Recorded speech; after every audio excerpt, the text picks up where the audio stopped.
The process of fertilization is not an instantaneous event, but takes place over some 20 hours, until the chromosomes you get from your mother are aligned with the chromosomes you get from your father to produce the code or set of instructions that will govern your subsequent development.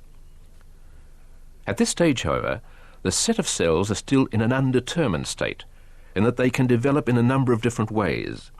They might develop into one individual entity, or they might develop into two individuals, twins, or they might develop abnormally or pathologically. It's only at day 14 of the embryo's development that we can be sure that there is an individual organism or entity there. And it is, of course, much later that the embryo looks anything like a human being and develops rudimentary human characteristics. Then again, for the first 2/3 of its development, the embryo and fetus is totally dependent on its mother, and it's only in the last 3 months that it can survive if it's born prematurely. During this whole process, a human organism is developing, with one phase preparing for and giving way to another, more complex phase.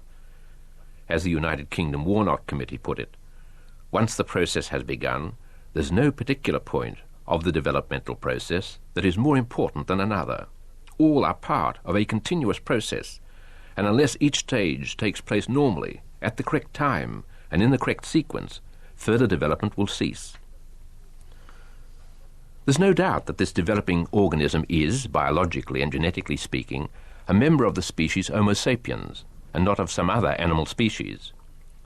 But when does that biologically human entity become a distinctively human being, an individual with a moral status and rights that determine how we should treat it? Put in another way, when does the biologically human organism become an individual person, with a claim to be treated exactly as we treat any other human person? There has, of course, been an enormous amount of ink spilt over this question, but in my view, the debate has been confused by two things.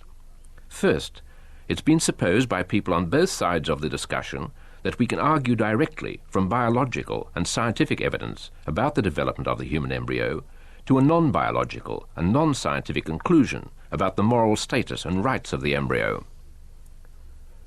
However, while biological evidence may be more or less relevant, it can't really tell us conclusively whether an organism is to be given a special value and status and treated in a special way.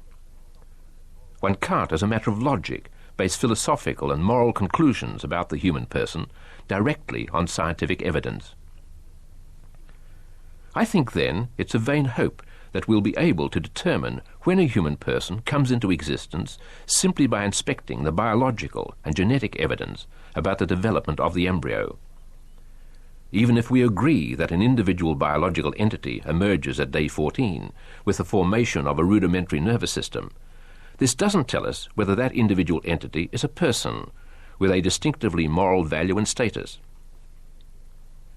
Christian theologians in the Middle Ages made this same point by saying that we didn't know and couldn't know, just on the empirical evidence, when the biological matter of the embryo was infused or informed by a soul. It's worthwhile making the point, by the way, that Catholic theologians from the 13th to the 18th centuries didn't recognize the embryo as a human being until it was visibly human in form, as they put it. That is, roughly 40 days after conception. The second confusion, which has bedeviled the debate about the beginning of human life, arises from not attending to the very simple fact that we're dealing with a continuum. There are many kinds of continua. An interval of time is a continuum in that each phase precedes and gives way to another, in such a way that we can't divide it up into discrete atomic bits. No matter how finely you divide an interval of time up, you'll always be left with an interval which can be divided up still further. Time is infinitely divisible. We may, of course, for practical purposes, divide an interval of time up into what we call hours, minutes, seconds, and so on, but these divisions are always arbitrary to some extent. There's nothing absolute about them. As St. Augustine pointed out long ago, we can't measure the present moment and say when it begins and ends, since that would imply that the present moment had a duration. Some continua are developmental, in the sense that while they occur in time, each phase prepares for and gives way to a more complex phase. These developmental phases run into each other, and you can't really find a definitive or absolute point in the developmental process where you can say, for example, this is now no longer an acorn but an oak tree, or this is now no longer a collection of living cells but an animal. Just because of the peculiar nature of continua, any divisions we make in them are bound to be arbitrary.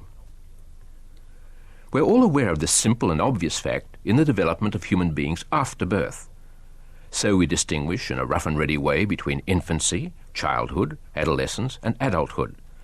But at the same time we realize that none of these distinctions are definitive or absolute.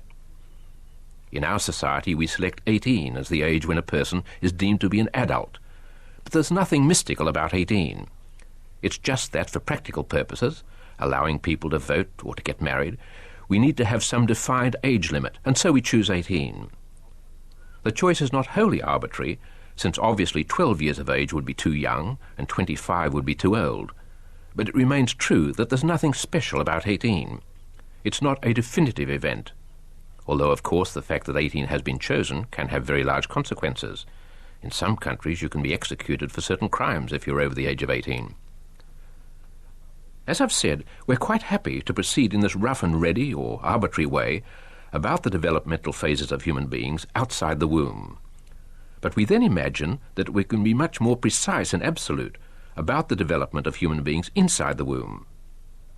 So, as we've seen, some have argued that the crucial moment is when the sperm penetrates the outer membrane of the ovum and begins fusing with the ovum. Others have pointed out that fertilization is not an instantaneous event, but takes place over 20 hours and ends only at the stage called syngamy, when the male and female chromosomes get together. So syngamy has been claimed as the crucial moment when the human being begins. Others again have argued that it's only at 14 days that an individual entity emerges with a rudimentary nervous system, and that this is the definitive marker event. An Australian Catholic theologian, Father Norman Ford, has recently argued that it's only at day 14 that the embryo becomes an individual living being. If I want to say when I, this individual, began, then it was at day 14. What's extraordinary about these definitions is that their respective supporters seem to suppose that we can give an absolutely precise account of the crucial moment when the human being begins. It's as though we could measure that moment with a stopwatch and say, now, a human being has just begun. In fact, we can only make rough and ready decisions about when the human embryo becomes a human person, and for practical reasons we more or less arbitrarily deem it to be a human person at such and such a stage, and treat it as though it were a human person. The question we should be asking then is not, when does the human person begin, as though there could be some kind of definitive answer to that question, but for what practical reasons should we deem the human embryo or fetus at such and such a stage to be a human person, and treat it as though it were a human person?